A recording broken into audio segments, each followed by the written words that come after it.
ଦେଖନ୍ତୁ ଏଇଟି ହେଉଛି 2 ବର୍ଷ ତଳର ଆମ ବିଦ୍ୟାଳୟ।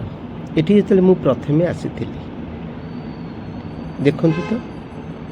ତେଣୁ ଏ ବିଦ୍ୟାଳୟକୁ ପରିବର୍ତ୍ତନ କରିବା ପାଇଁ ମୁଁ କେତେ ଯେ ସ୍ୱପ୍ନ ଦେଖିଛି।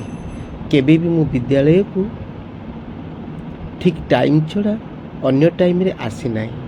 ମୁଁ ରେଗୁଲାର ବିଦ୍ୟାଳୟକୁ ଆସେ ଏବଂ ଏ ବିଦ୍ୟାଳୟକୁ ଗୋଟେ ସୁନ୍ଦର ବିଦ୍ୟାଳୟ ରୂପେ ଗଢ଼ି ତୋଳି ପିଲାମାନେ ଯେମିତି ପାଣି କାଦୁଅ ମଧ୍ୟରେ ପଶିକିରି ନ ଆସିବେ, କେମିତି ସୁନ୍ଦର ରାସ୍ତା ମଧ୍ୟରେ ଆସିବେ, ସେଥିପାଇଁ ମୁଁ ସେଇଦିନ ସ୍ୱପ୍ନ ଦେଖିଥିଲି।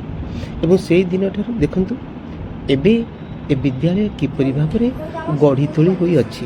ଏଇ ଦେଖନ୍ତୁ, ତେଣୁ ଜଣେ ଶିକ୍ଷକ ଯଦି ନିୟମିତ ବିଦ୍ୟାଳୟକୁ ଆସେ, ତେବେ ଏହିଭଳି ଏକ ସୁନ୍ଦର ବିଦ୍ୟାଳୟ ସେ ନିଜ ମନ ଭିତରେ ସ୍ୱପ୍ନ ଦେଖେ ଏବଂ ଚେଷ୍ଟା କରି ସମସ୍ତଙ୍କ ସହିତ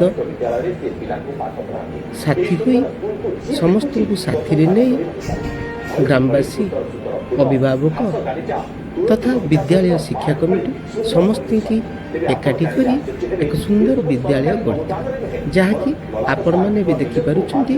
ଏଇଟି ହେଉଛି ମୋରି ବିଦ୍ୟାଳୟ। ତେଣୁ ମୋର ଆଜି ନିୟମିତ ଏ ବିଦ୍ୟାଳୟକୁ ଆସିବାର ଏଇଟି ହେଉଛି ଫଳ। ସହକାରୀ ଶିକ୍ଷକ ଭାବେ ଯୋଗ ଦେବା ପରେ ଶିକ୍ଷା ବ୍ୟବସ୍ଥାରେ ଉନ୍ନତି ଆଣି ପିଲାମାନଙ୍କୁ ସରକାରୀ ବିଦ୍ୟାଳୟକୁ ଆକର୍ଷିତ କରାଇବାକୁ ଏଭଳି ଉଦ୍ୟମ ଜାରି ରଖିଛନ୍ତି ଲଲାଟ ସାର୍। ତାଙ୍କର ଏହି ଉଦ୍ୟମକୁ ଅଞ୍ଚଳରେ ମିଳୁଛି ସାର୍ଥକ।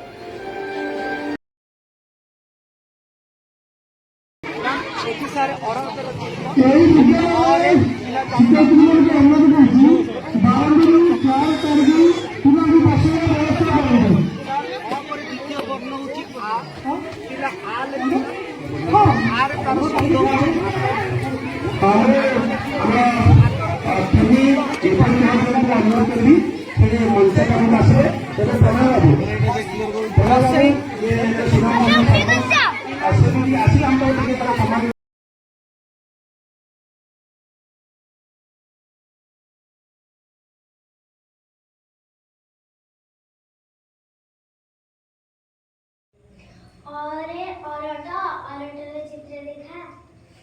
आरे आतर चित्र देखा। हसी रे इबर चित्र देखा।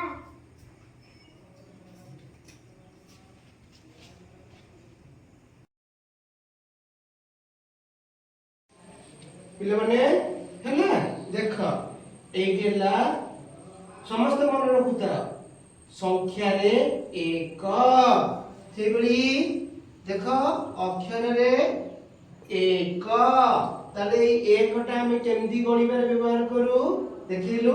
हां गोटिए माछ एकटी माछ सेमदी संख्या रे हैला 2 देखियो अक्षर रे सेम देखिबा। हां दरसिकर 2 ई देखिया आकु केउ गणिबार व्यवहार करू 2टी माछ 2 सेमदी देख संख्या रे 3 एबे तार अक्षर रे कोन देखिबा तरसिकर 3 नरसिकर 3 देखिबा केमदी गणिबार व्यवहार करू।